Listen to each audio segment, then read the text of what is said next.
Hello students, in previous lecture of this unit, I have discussed about Newton's law of viscous flow, Newtonian flow, plastic flow and pseudoplastic flow. Now in this lecture, I am going to discuss about dilating flow. Certain suspensions with high percentage of dispersed solids shows an increase in resistance to flow with increasing rates of shear. Such systems increase in volume when sheared. Such systems called as dilatant flow, also called as shear thickening system. That is, when stress is removed, dilatant system return to its original position. Means dilatant flow उन systems में appear होता है जिनमें shear stress apply करने पे system की viscosity increase हो जाती है, वॉल्यूम इंक्रीज हो जाता है। इसीलिए डायलेंट सिस्टम्स को डायलेंट ऐसे सिस्टम जो डायलेटेंट फ्लो शो करते हैं उनको शेयर थिकनिंग सिस्टम भी कहते हैं। ऐसे डिस्पर्स सॉलिड्स जिनमें ऐसे डिस्पर्जन जिसमें डिस्पर्स सॉलिड्स का परसेंटेज बहुत ज्यादा होता है, मतलब concentrated dispersion systems dilatant flow show करते हैं। The curve is passing from origin, so no yield value is obtained. In case of dilatant flow, when we draw rheogram between shearing stress and rate of shear, it passes from origin. It means origin का मतलब है कि zero shear stress. It means कि यहाँ पे हमें yield value obtain नहीं होगी। जैसे कि प्लास्टिक फ्लो के केस में हमने देखा था कि यील्ड वैल्यू ऑब्टेन हो रही थी, यहाँ पे डायलेटेंट फ्लो के केस में यील्ड वैल्यू ऑब्टेन नहीं होगी। जैसे ही शेयरिंग स्ट्रेस अप्लाई करेंगे रेट ऑफ शेयर में भी चेंज होगा। Non linear increase in rate of share non Newtonian system है, मतलब Newton's law of viscous flow को फॉलो नहीं करता है, मतलब कि रेट ऑफ शेयर में जो चेंज हो रहा है वो चेंज इन शेयरिंग स्ट्रेस के प्रोपोर्शनल नहीं होगा। ऐसा नहीं है कि जितना शेयरिंग स्ट्रेस हम अप्लाई कर रहे हैं उसी के प्रोपोर्शनली रेट ऑफ शेयर में चेंज होगा।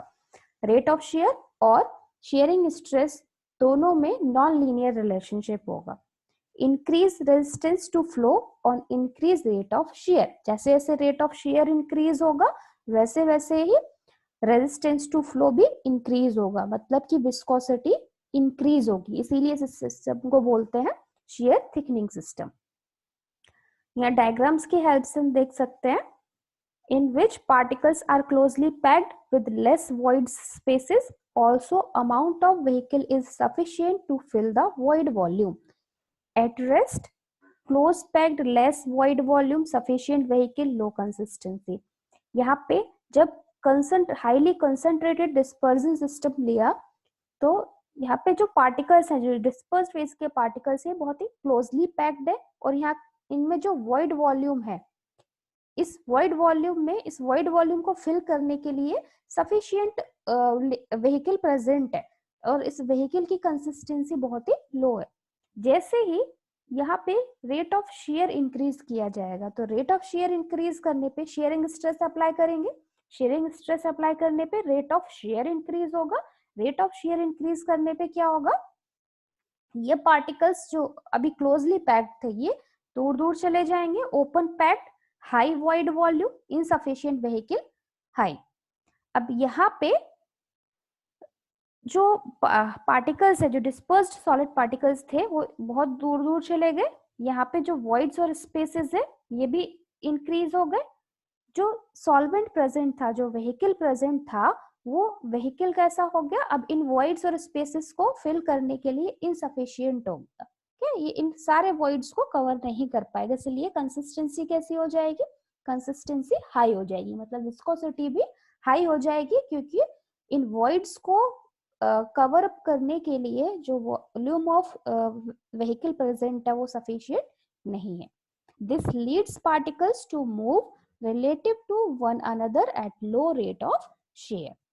So therefore dilatant suspension can be poured from bottle because in these conditions it is fluid. When stress is increased, the particles shows the open packing and bulk of system void volume is increased. जब stress increase करते हैं तो particles open packing show करता है और जो bulk of system है वो भी इंक्रीज होगा, जो अभी हमने डायग्राम में देखा था, मींस वॉइड वॉल्यूम भी इंक्रीज होगा. But the amount of vehicle is insufficient to fill this void space. The particles are not wetted or lubricated and develop resistance to flow. Flow को रेजिस्ट करेंगे particles. Finally system show the paste like consistency. Because of this type of behavior, the dilatant suspension can be processed by high-speed mixers, blenders, or mills. The exponential equation shows this flow is f to the power n is equal to eta g. Capital N is equal to number of given exponent, eta is equal to viscosity of coefficient in which n is less than 1 and decrease as the dilatancy increase. If n is equal to 1, the system is Newtonian flow. हम पहले भी देख चुके हैं, ये वाली जो exponential equation आई थी स्यूडोप्लास्टिक सिस्टम के केस में, तो यहाँ पे अगर n की वैल्यू 1 होगी तो सिस्टम कैसा हो जाएगा, ये इक्वेशन हमें मिल जाएगी न्यूटोनियन फ्लो के लिए. अगर n की वैल्यू 1 से कम है तो सिस्टम हो जाएगा डायलेटिंग. ठीक है, और n की वैल्यू 1 से जितनी ज्यादा कम होगी डायलेटेंसी उतनी ज्यादा इंक्रीज होगी. Okay, so that's it about the dilatant flow. Thank you.